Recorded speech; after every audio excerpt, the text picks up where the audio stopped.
আসসালামু আলাইকুম। এই গরমের ভেতরে ম্যাঙ্গো স্মুদি আই গেস সবারই পছন্দ। তো আজকে আমি চেষ্টা করব আপনাদেরকে ম্যাঙ্গো স্মুদির রেসিপিটা শেয়ার করার। তো ফার্স্টে হচ্ছে আমি আম নিয়ে নিয়েছি এখানে আমাদের গাছে ফ্রেশ মিষ্টি আম। তো এগুলো হচ্ছে আমাদের গাছেরই। এখানে হচ্ছে আমি আমগুলো ব্লেন্ডারের মধ্যে নিয়ে নিয়েছি। তারপর হচ্ছে আমি জাল করা ঠান্ডা দুধ দিয়ে দিচ্ছি এখানে দুধের উপর সর পড়ে গিয়েছিল, তো সেটা সহই আমি দিয়ে দিচ্ছি। তো এখন হচ্ছে আমি এখানে 1/4 কাপ চিনি দিয়ে দিব। চিনিটা হচ্ছে পরিমাণ মতো দিয়ে দিবেন আপনারা, যে যতটুকু চিনি খেতে পছন্দ করেন। তারপর হচ্ছে আমি 1/2 কাপ গুঁড়ো দুধ দিয়ে দিচ্ছি। তারপর এখানে আমি 1 কাপের মতো পানি দিয়ে দিচ্ছি।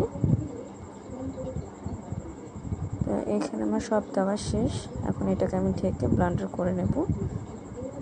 ব্লেন্ডার শেষ পর্যায়ে হচ্ছে আমি এখন একটু আইসক্রিম দিয়ে এটাকে 2-3 সেকেন্ডের মতো আবার একটু ব্লেন্ডার করে নামিয়ে নেব। তো এই তো কমপ্লিট আমার ম্যাঙ্গো স্মুদি। আই গেস আপনাদের ভালো লেগেছে।